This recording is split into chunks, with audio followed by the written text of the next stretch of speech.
சுவாதி கொலை வழக்கில் சிலருக்கு தொடர்பு இருப்பதாக கூறி அவர்களின் பெயரை குறிப்பிட்டு ஃபேஸ்புக்கில் தகவலை பதிவிட்டு இருந்தார் திலீபன் மகேந்திரன். அவர் குறிப்பிட்டவர்களில் சென்னை துறைமுக பொறுப்பு கழக இயக்குனரும் பிஜேபியின் மாநில துணைத் தலைவருமான கருப்பு முருகானந்தமும் ஒருவர். இதையடுத்து தன் மீது அவதூறு பரப்புகிறவர்கள் மீது நடவடிக்கை எடுக்க கோரி திருவாரூர் காவல் நிலையத்தில் கருப்பு முருகானந்தம் புகார் அளித்தார்.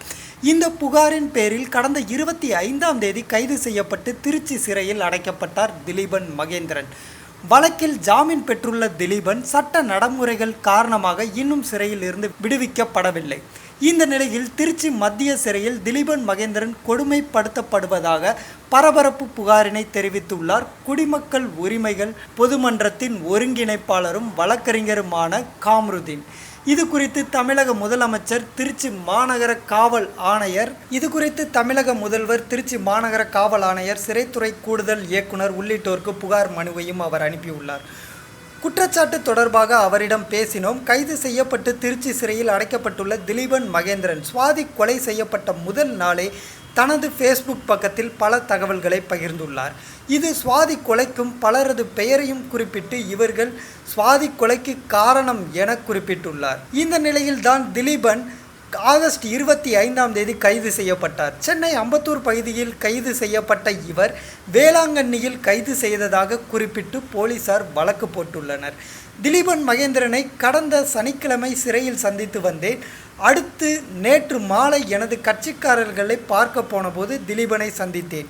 நான் சனிக்கிழமை அவரை சந்தித்து சென்ற பிறகு அவரை வைத்திருந்த பிளாக்கில் இருந்து மனநிலை சரியில்லாதவர்களை அடைக்கும் மென்டல் பிளாக்கிற்கு மாற்றி அடைத்து விட்டதாக அவர் கூறினார்.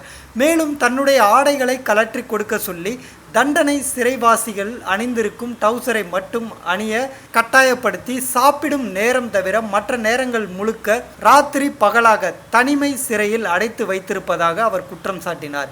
காற்று வசதி இல்லாத மின் விசிறியோ மின் விளக்கோ இல்லாத இரவில் போர்த்தி கொள்ள போர்வை கூட கொடுக்கப்படவில்லை.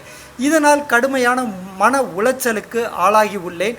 உங்களை பார்க்க வந்தபோது தான் சட்டையை கொடுத்தாங்க, திரும்பி போகும்போது திருப்பி கழட்டி கொடுத்துடணும்னு சொல்லியிருக்காங்க. இப்படி என்னை நடத்த வேண்டிய அவசியம் என்னன்னு எனக்கு தெரியல.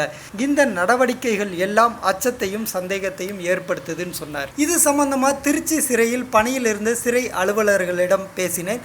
அதுக்கு சிறையில் உள்ள மனநல ஆலோசகரின் அறிக்கையின்படி தான் திலீபனின் இப்படி அடைத்து வைத்திருக்கிறோம் என்று சொன்னாங்க. மனநல அறிக்கையை கேட்டதுக்கு காட்ட மறுத்துட்டாங்க. சிறை கண்காணிப்பாளரை பார்த்து பேசவும் என்னை அனுமதிக்கவில்லை.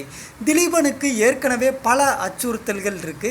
இப்படி இருக்கையில் சிறையில் திலீபனுக்கு பாதுகாப்பை அதிகரிக்காமல் அவர் மனநிலை சரியில்லாதவர் என்று சொல்லி தற்கொலை முயற்சிப்பவர்களை அடைத்து தனிமை சிறையில் அடைத்து வைத்திருப்பது மனித உரிமை மீறல்.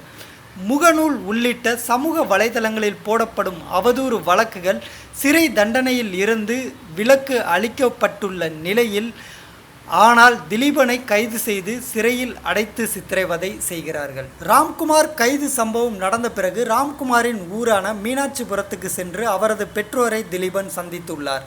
அவரது வழக்கறிஞர் ராமராஜையும் சந்தித்துள்ளார். அப்பொழுது திலீபன் சுவாதி கொலை வழக்கு தொடர்பாக சில விஷயங்கள் சொன்னதன் அடிப்படையில்தான் ராம்குமார் தரப்பு இந்த வழக்கை சிபிஐ மாற்றும் என்ற கோரிக்கை வைத்தது. திலீபன் போட்ட பதிவுகள் குறித்து தமிழக போலீசாரோ விசாரணை அதிகாரிகளோ ஏதும் தெரிவிக்கவில்லை.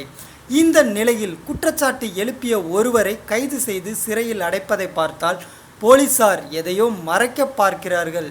இது தொடர்பாக நீதிமன்றத்தை நாடுவோம் என்கிறார் அவர். சுவாதி கொலை வழக்கில் ஒருவர் எழுப்பிய சந்தேகத்தையும் குற்றச்சாட்டையும் அதன் அடிப்படையில் போலீசார் எந்த ஒரு விசாரணையும் மேற்கொள்ளாமல் அவர் மீது கடுமையான நடவடிக்கைகள் எடுப்பது போலீசார் மீது கடுமையான சந்தேகத்தை பொதுமக்களிடையே ஏற்படுத்தி உள்ளது என்பது நிச்சயமான உண்மை.